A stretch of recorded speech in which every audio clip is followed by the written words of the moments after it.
Good evening. Thank you for joining us on Straight Talk.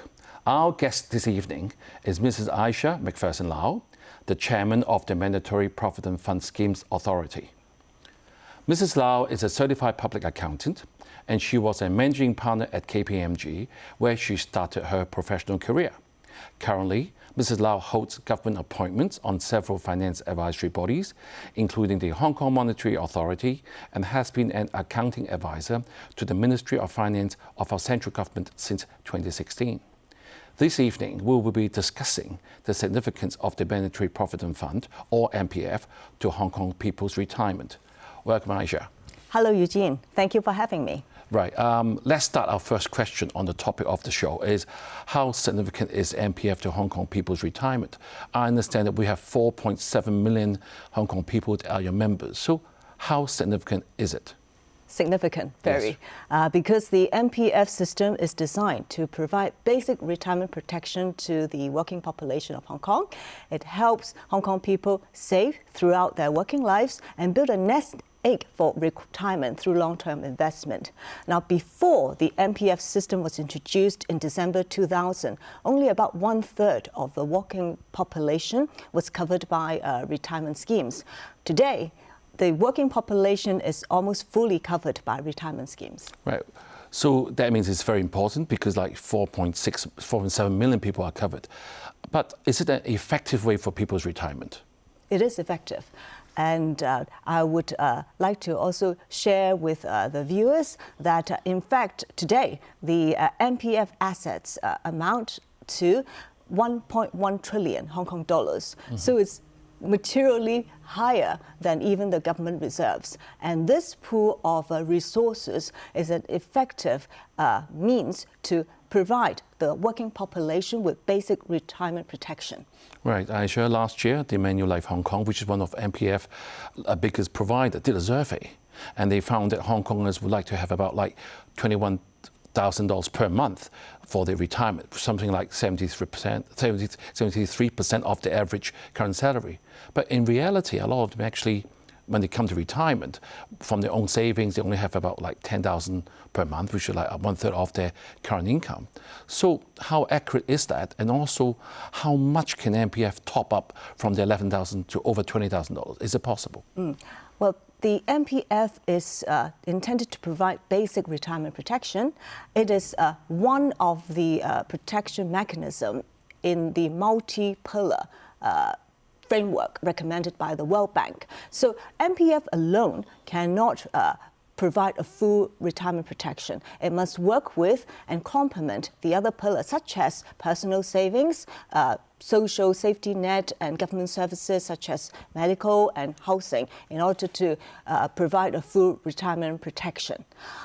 But the MPF is doing its role in providing a basic safety net in protection retirement, and we are continuously working on enhancing adequacy so that we can help our scheme members to build a bigger nest egg for retirement. Right, Aisha, you just said that for retire with the full amount that you're aiming for, like over 20,000 per month for the average worker, you need, apart from MPF, you need other savings as well. So do you have a figure for the viewers that how much will MPF contribute to that extra bit of income, to say 10,000 from own savings to the 20,000? Do you have any percentages you can just share with us? Well, I think it is difficult to give you one figure which would be applicable to all our scheme members, because Eugene, as you mentioned at the start of this program, we have 4.7 million scheme members,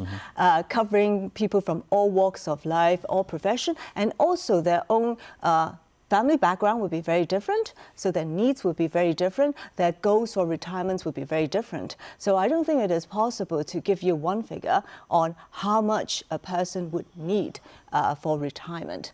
But what I would like to come back to is the effectiveness of the MPF system itself in providing this basic retirement protection for the whole of Hong Kong's working population. Right, since you just mentioned having the MPF alone isn't going to be enough for one's retirement, then what are the actual benefits? Because would they be better off by setting up their own retirement plan that they have more flexible and more controllable?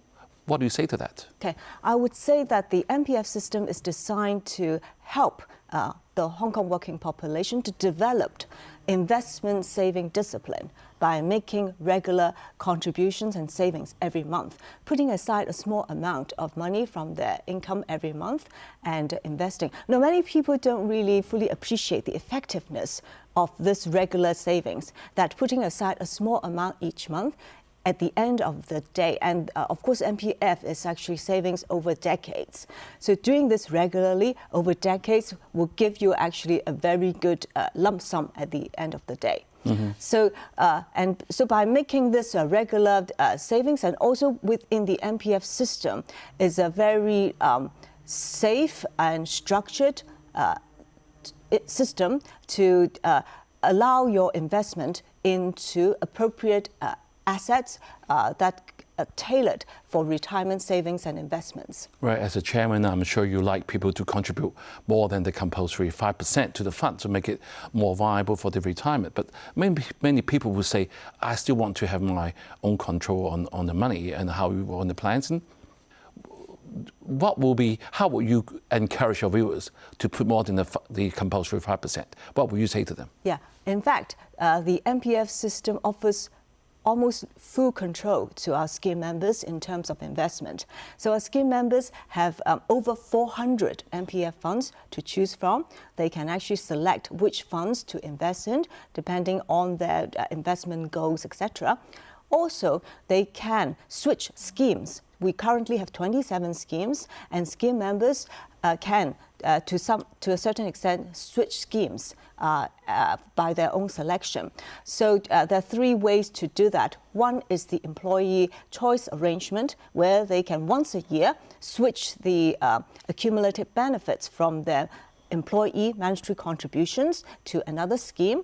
And also, they can switch schemes anytime on the accumulated benefits on their personal accounts and also on their tax-deductible voluntary contributions accounts. So there's actually, in terms of investment, there's complete flexibility and a lot of choices. Right. So how about for those people who are, self-employed, or they work in industries where MPF contributions are not compulsory, for example? What would you say to them? The self-employed MPF contribution is also compulsory. I think that is one of the misconceptions of our system because the MPF legislation mandates for everybody in the workforce, whether the employed or the self-employed, to make contributions into the system. Now, I would like to go back to the point about the importance of voluntary contributions and why the MPF scheme also, apart from the mandatory side, also offers a very good option for our scheme members to consider making additional voluntary contributions. It's because of the robustness of the system. It's a proven retirement savings and investment system, and with the choices that I've just mentioned, in fact, scheme members should really consider making additional voluntary contributions. Now, on this point, I'm very pleased to say that we have seen a significant increase in voluntary contributions. For example, in the past 10 years, we've seen an increase of 112% in terms of the amount of voluntary contributions. Right. So, Chairman, while you are saying that everything is going well for the MPFA members, but let me ask you, because MPF have been criticized for having its high fees because it could erode its retirement savings. So what measures under your leadership have you done to address that problem? I fully appreciate scheme members' concerns about fees and agree that fees could come down more. But in fact, in recent years, we have introduced many measures with the aim to reducing fees and encourage more competition in the industry. And also on this point, I want to also thank the MPF industry for their cooperation because working together, in fact, fees have come down really quite materially. For the past 15 years, it has come down more than 35% already. Currently, it is the average fee is 1.34%. And in fact, of the over 400 funds, about half, actually more than half, charge fee, an average fee of below this average of 1.34%. Right, and that sounds a lot more reasonable. Yeah, and then 1/3 charge less than 1%. Right. But we're not satisfied. We know we need to keep on going and work together with industry to keep reducing the fee. And currently, we are working on the eMPF platform project. Right. Okay. And with the introduction of eMPF, we're expecting another material reduction in fund fees. Chairman, before we go to the break, I want to ask you something directly, because MPF investment performance for 2022 was second worst since its inception like 20-odd years ago, reporting loss of $260 billion in the first 9 months. On average, everyone's nest egg that you mentioned will lost about $40,000. But just a few days ago, I'll be reading the news that your best quarterly result in 4 years has happened, like 4%, so which is a great turnaround. So what will you say for the outlook for the rest of 2023? What is in your view? Well, the first point I would like to make is that MPF investment is a very long-term investment, on average over 40 years. So for such a long investment period, it is bound to encounter market fluctuations. And I would encourage scheme members not to be too concerned, not to be overly concerned about short-term market fluctuations. Because if you look back at the history of the MPF, of the 22 years that it's been in existence, 14 years we have achieved positive returns. And for the rest of those periods, years where there were negative returns, the following year has always been a rebound. Right. And I think that... so what is the outlook for 2023? Okay, I don't have a crystal ball, but what I want to share is that in the first quarter, right now, for the first quarter or for the period since inception to right now, the net return, that is after deduction of all fees, is 2.5%, which is comfortably exceeding the same period annual inflation rate of 1.8%. All right, okay. Chairman, let's take a break now. And viewers, do stay with us. We will be right back. Welcome back. We've been talking with Mrs. Macpherson Lau, the chair of MPFA, about the fund and its significance in Hong Kong's people's retirement. We've also discussed its effectiveness and how this can be improved. So, Chairman, we touched on the fact that you're continuing working very hard to reduce the fees so that there are more funds available to the members. And you talked about the out of the 23 years, most of the time we are doing well. And hopefully the same will happen to 2023, although we don't have a crystal ball. You just mentioned earlier that about the fund, about the Pillar 2 that you mentioned. See, it's still a relatively young fund, and we know that a pension fund would take like 40 years to reach a size and a scale that allows every member to enjoy the full benefits. So if a person in their 20s starting the working at the same time and joining the MPF, then they retire in the 60s, so they will complete the full cycle of the scheme. But how about for those people who are already in their 40s when the scheme started? They won't be able to reap the full benefits. So what should people in this situation do? Because it's still like 20-odd years for the plan. What would we suggest them to do?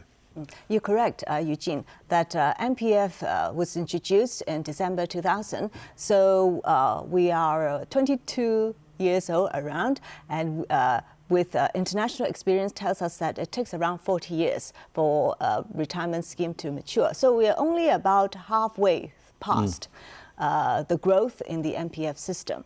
But the system is designed to provide basic retirement protection for a member who has saved and invested in the system for, on average, about 40 years. And so while our aim is to enhance and refine the system with that target in mind, to help someone who has been in the system for the full time of this period. Now, I need to go back to the point that even so, the MPF is one pillar of a multi-pillar retirement protection framework as recommended by the World Bank. So even for someone who has been in the system for the full period of time, that person still needs to have other protection savings, for example, like personal savings. And for the people with more basic needs, then they still need to rely on the government social safety net and also other social services. Chairman, we talked about safety of the fund. So we always use for integrity, also use for sustainability. So under your leadership, how confident are you going to tell Hong Kong people that our funds are going to be very safe and you can put your money in without any worry? Would you say that? I would say that I would have every confidence about the security and effectiveness of the MPF system. But I'm not just saying that for myself, right? You should have to just trust me, right? Well, this assessment is actually made based on the World Bank's outcome-based assessment framework. So there are 5 areas that this framework looks at, and Hong Kong does very well on this World Bank framework in terms of coverage, because almost everybody's covered, in terms of security, because of our strong regulatory system, and also with protection, strong members' protection included. Now, in the areas of adequacy and efficiency, there's areas for improvement, and that is why we have measures in place. We're working on measures to enhance those 2 areas. Right, Chairman, quickly, people who are, I'm sure many viewers do have the MPF fund. What would be your advice to them for the general management of the MPF fund? What would we ask them to do? Okay, I would recommend scheme members to take an interest and review that MPF investment regularly. And there are actually a lot of tools, digital tools offered by the MPFA to help members do so. So, for example, we have the MPF Fund platform, which tells you all the information about the performance and fee charges of each of our over 400 MPF funds. There is a retirement calculator on our website, so you just punch in some of your basic personal information and your expectations of retirement, and our calculator will tell you how much you need to save every month in order to reach that goal. But to your retirement. I'll certainly do it after the show myself. Yeah, it's really fun to have try it out. And there's also the trustee service comparative platform, which tells you on one platform all the services provided by the trustees and the 27 schemes. Right. Let's move to another area that is indirectly related to MPF. That is the cancelling of the offsetting mechanism. It was set up to help the employers to pay their severance or long service to the workers, but it's going to be scrapped from 2025. And I'm sure, as we speak earlier, that's going to help the fund to be even more healthy. But what's the implication to the SMEs? Will it be causing a lot of stress to them? What is your view on that?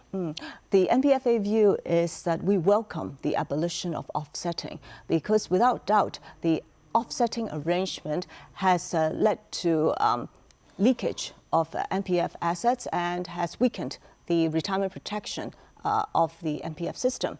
So with the abolition of offsetting, it will mean that scheme members will have more assets left in the MPF system for accumulation, and will also enhance the overall retirement protection of the MPF scheme. So overall, we welcome the abolition of offsetting. Right. I'm also confident that with the abolition of offsetting, as well as the eMPF platform that we're working on, and together with other enhancement measures, the MPF system will become an even better retirement protection system for the people of Hong Kong. Right, Chairman, before we move to the eMPF, I'm going to pay some tribute to your work, because I'm very pleasantly surprised to hear that the MPF actually ranked number 2 in Asia, behind Singapore last year, which is a good achievement for a fund that's like about 23 years old. And our overall score was actually only 64.7 over 100, while MPF scored a big improvement in adequacy compared to 4 years ago, but they're still under the global average. So does it reflect the very low contribution rate of 5% that we talked about before? Well, I think we are moving on to the question of adequacy. Yes. Yeah, when we talk about adequacy, then we're talking about how much money can a scheme member save through this MPF system. Now, working on enhancing adequacy is a priority of our work at the MPFA. So working with several areas. One is to encourage, enhance investment returns, higher returns. We want higher returns, right? Second is to reduce fund fees. We want to reduce cost. Okay, and then third is we need to maintain the mandatory contributions level to make sure that we put in sufficient amount in order to grow and invest. The fourth element is voluntary contributions. We also need to encourage more voluntary contributions.